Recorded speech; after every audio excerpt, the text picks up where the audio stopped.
Good day, my aqua friends. September is here, and so is the crisp air, and I'm very inspired to make some fall things.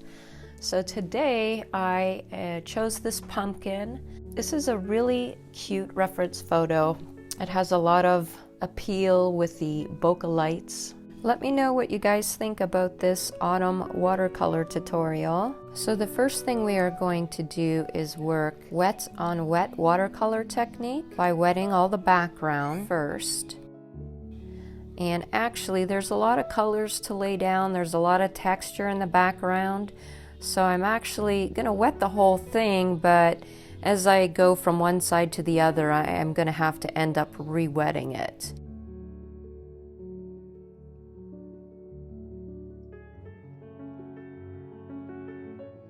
I use Holbein watercolor tubes, and the colors that I have in the background are raw umber, sap green, hooker's green, and shadow green with some neutral tint.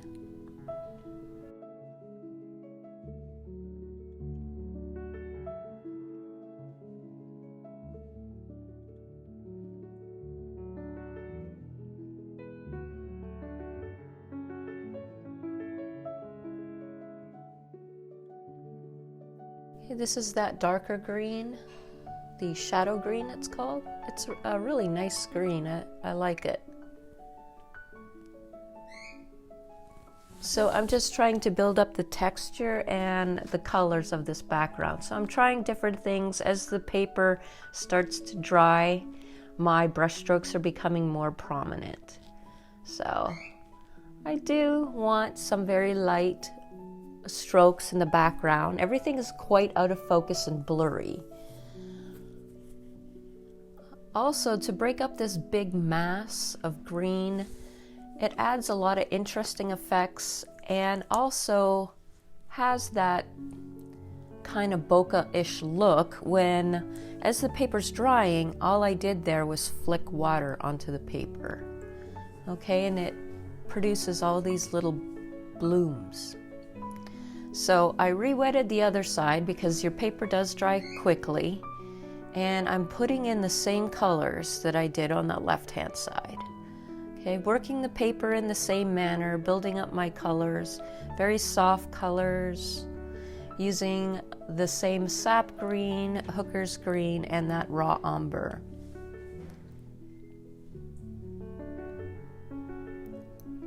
Using the same brushes. I have a flat brush that I was using, a round brush to make the brush strokes, as well as a rigger brush.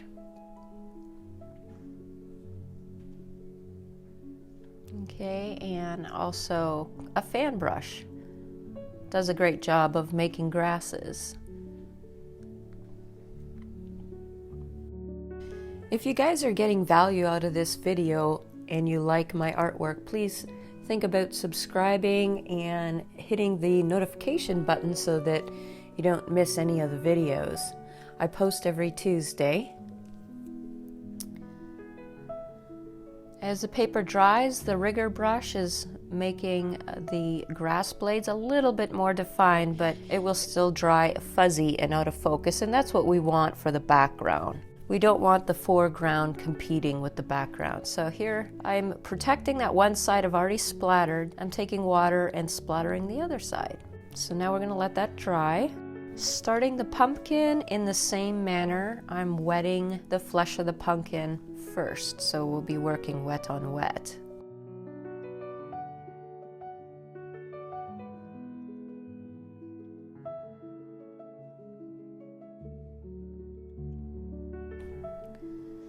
The first color I'm laying down is the ISO yellow. This is a beautiful egg yolk color.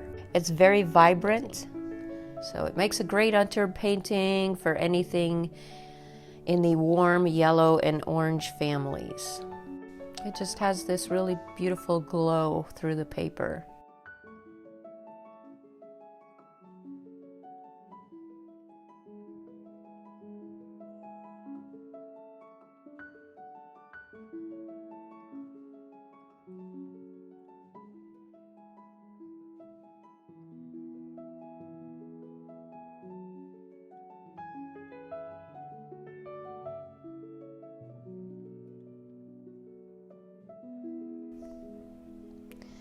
Now the other one I'm using is the Daniel Smith Transparent Pyrrole Orange.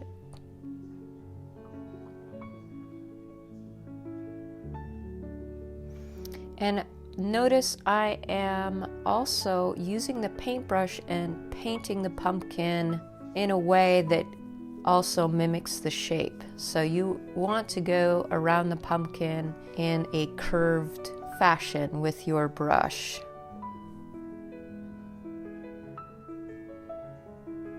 Okay, that helps build up the shape of it.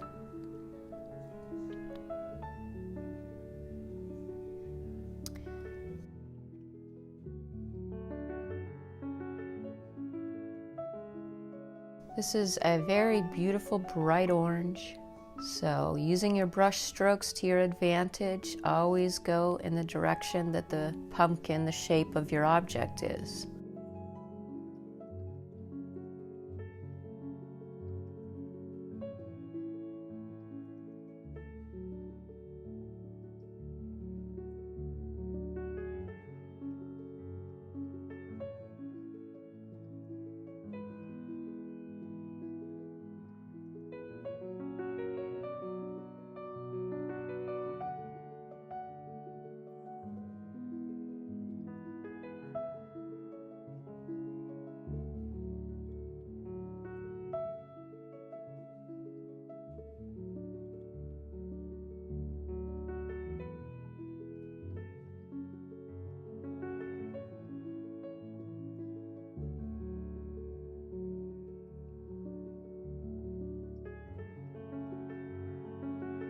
So the top of the pumpkin, I'm working wet on dry, and I am using raw umber, Van Dyke browns, burnt sienna, neutral tint, and of course you always start with your lightest color. So that's the raw umber, that's the base of the top of the pumpkin. Adding in those warmer tones with burnt sienna. Okay, and building up the shape in an object.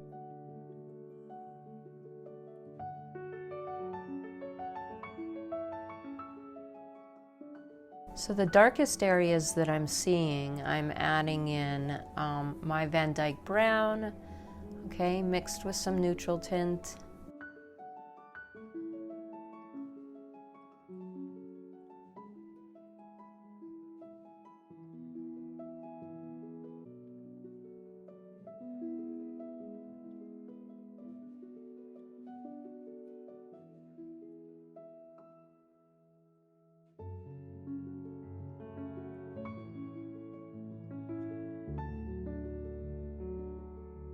Blending things as I go, adding texture to the very top.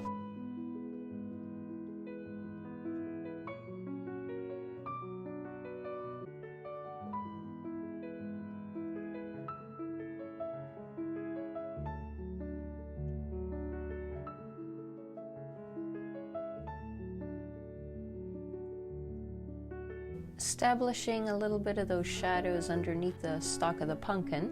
So building up things slowly. So keeping in mind this is just our first layer on the pumpkin, because we will be putting multiple layers, because this is the main attraction. This is in the foreground.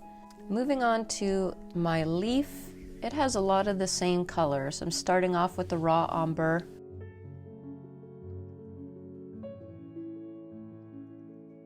The biggest part of doing a watercolor is planning how you're going to do the background. How are you going to do the foreground? What colors are you using?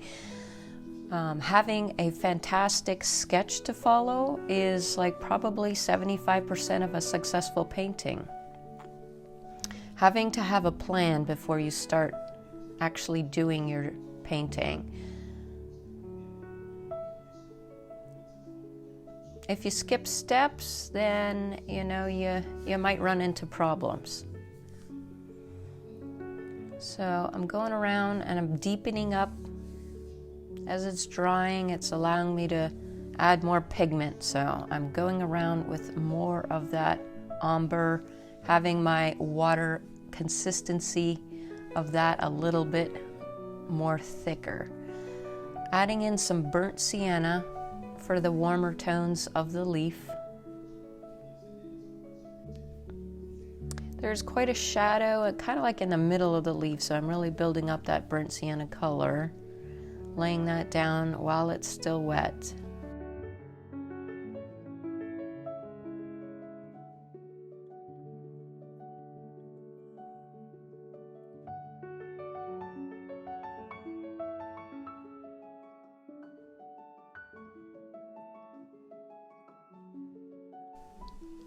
Kind of going in, mimicking the veins of the leaf a little bit with my strokes. Okay, this is some sepia. And while it's wet, it's going to give me fuzzy lines, almost like it looks like in the reference photo. The lines are very organic, they're not sharp. So while it's wet, putting in these lines is making the leaf come together. So this is the second layer on the pumpkin. I'm re-wetting my pumpkin.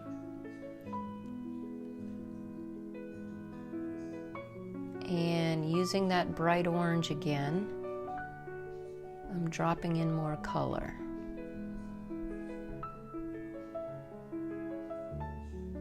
And there's like a shadow, there's more pigmentation underneath the stalk of the pumpkin. So started there, I'm following the shape of my pumpkin with my brush.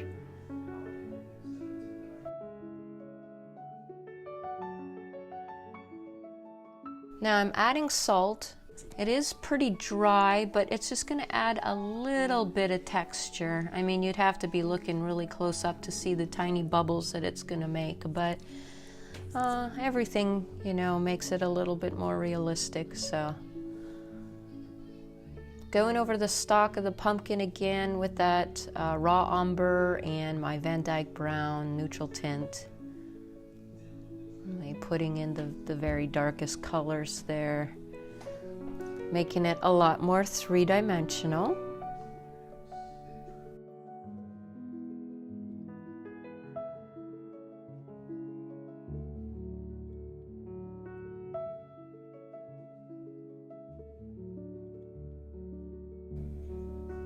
Okay, now I'm lifting because there are highlights on that, and that also helps the shape of the stalk.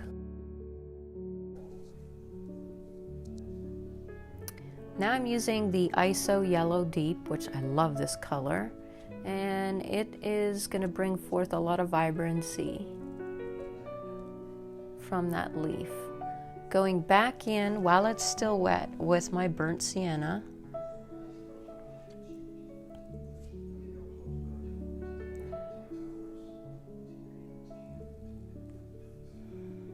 And with my Van Dyke brown, adding in the darker areas.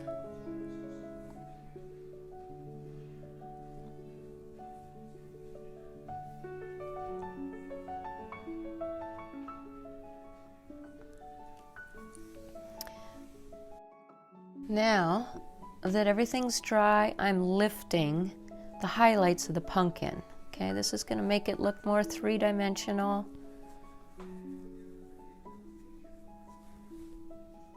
Okay, you need low areas of light, mid-tones, and darker tones to shape something.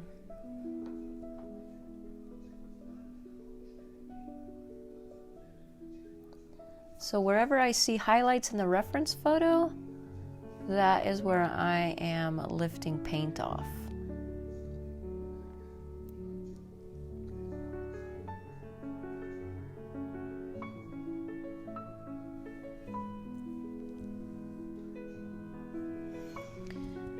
Now, in the most foreground, there are blades of grass that are out of focus and a lot of shadow.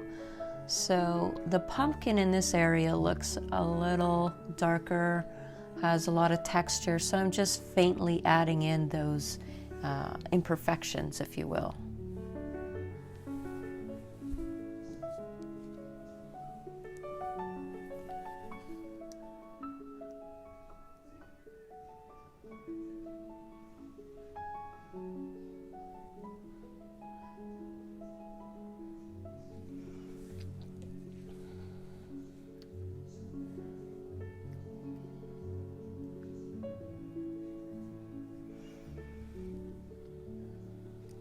bringing in a little bit more of the orange, especially under the stalk, because there's shadow there. Adding in the little dots and textures of the skin with the orange. Okay, and this is like dry brushing almost, because it's gonna give you, you know, this texture. It's not gonna be smooth. You're kind of trying to mimic the bumpiness.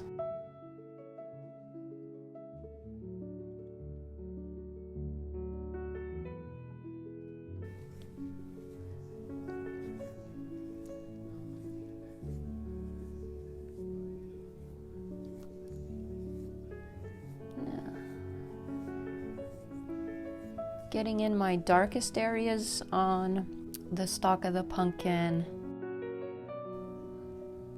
and all the little marks with a dry brush.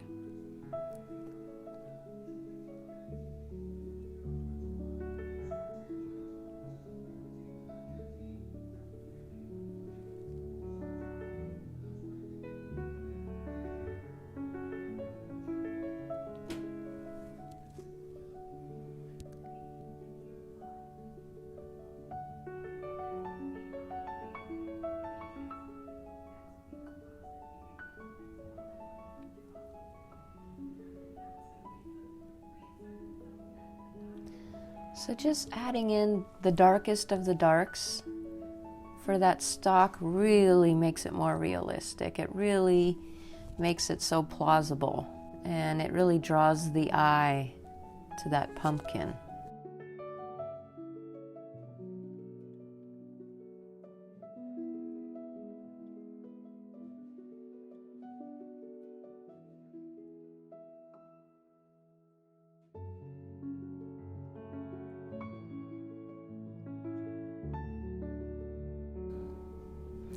Working on the leaf, the veins of the leaf are darker, so I'm drawing those in with the same colors that I've been using, the Van Dyke Brown, Sepia. There's also like this texture on the leaf. There's all these very fine lines, almost looks crackled appearance. So I'm drawing in those very, very fine lines as I work this pumpkin as well. I'm using a number 6 round velvet series brush. The tip is extremely fine and almost works like a script liner brush. You have to have a very gentle, light hand to get this effect.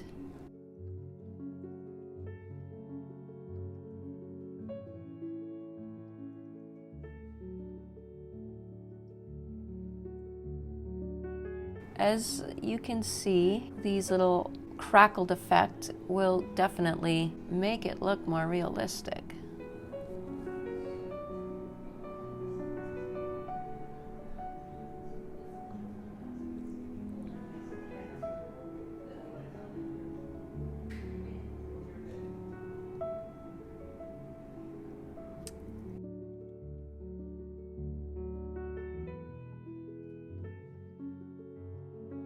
Very dark area on the leaf here, adding in that darkest spot. Dry brushing some of the imperfections that I see on the leaf.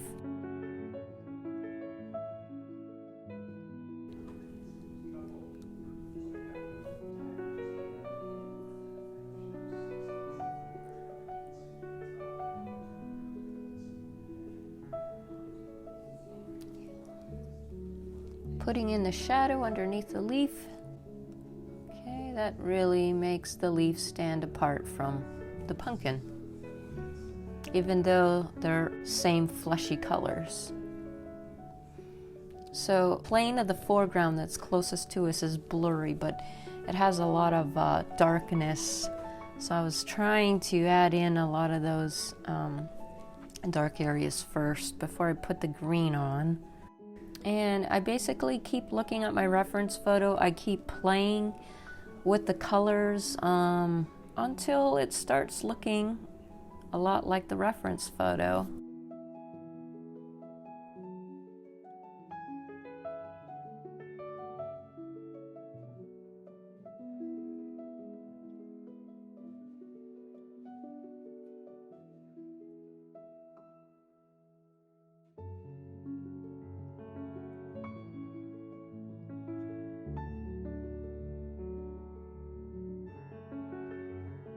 Bringing in that shadow green again.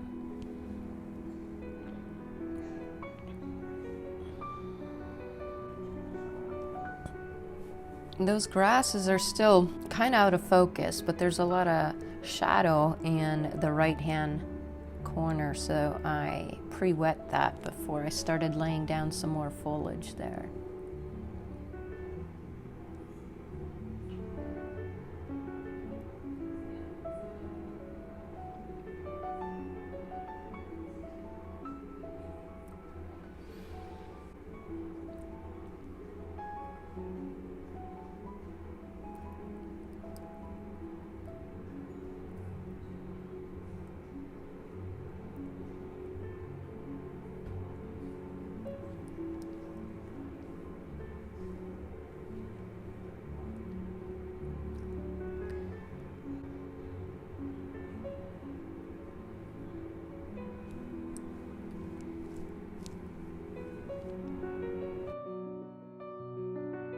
Now that I let it dry, going back over the leaf and just blending out that area a little bit where the dark area is. Wetting it's going to soften your lines, and that was a pretty harsh shadow on the leaf, so I was trying to soften that up a little bit. And then of course when you do that you lose your lines, and I'm redrawing those in. But I like how that shadowy area isn't sticking out as much. It looks more blended. I have a good tip for you as far as standing back and looking at your watercolor picture and seeing what needs to be different or what adjustments you have to make.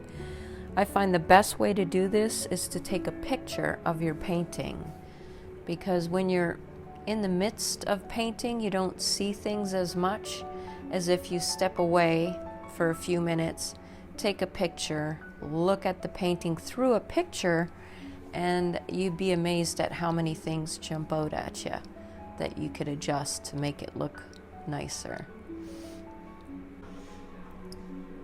Getting in some of these final details, areas I see that need to be darker, I'm going over and adding in those extra lines on that stalk.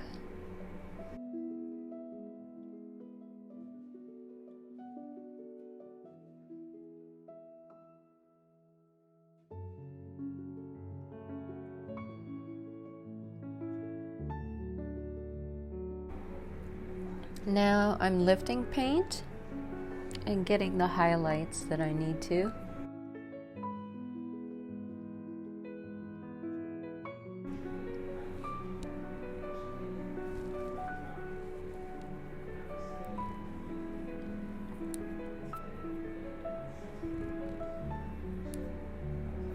And it's always trying to get this balance of lights and darks, so I put paint on and then I'm taking paint off until it looks just right. Adding in some of the lighter highlighted grass blades.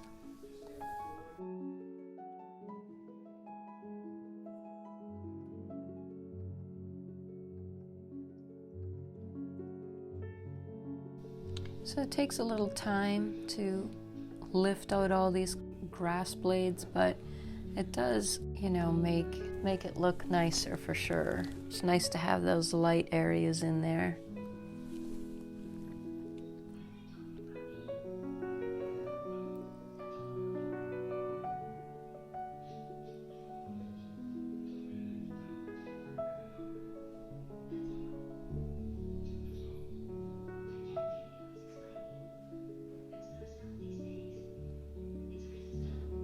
So I'm adjusting the foreground, adding in some darker earthy tones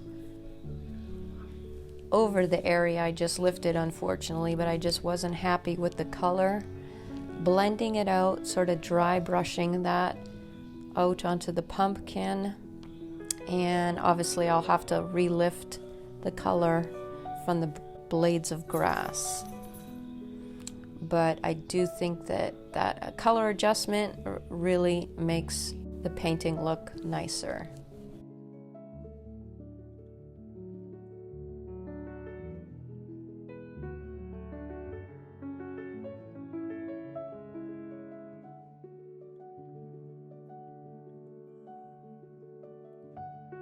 Now I have these small, different size, round sponges that I'm using to lift paint. And I am going to be lifting a lot of paint to reproduce the bokeh lights that we see in the reference photo.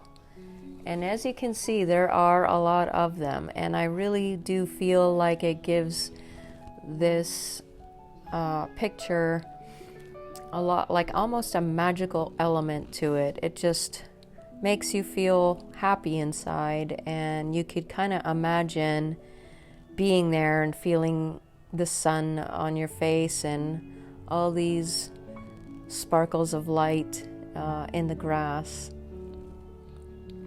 And it just makes me smile. I love the bokeh effect.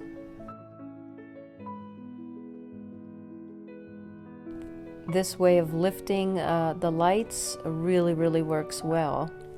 I've also used stencils in the past, and you can get good results with those as well. Just by rubbing, same idea, just rubbing the paint off. So either way you're lifting, whether you're lifting with a sponge or you're lifting with a stencil. So what do you guys think about this technique? Please let me know in the comments below.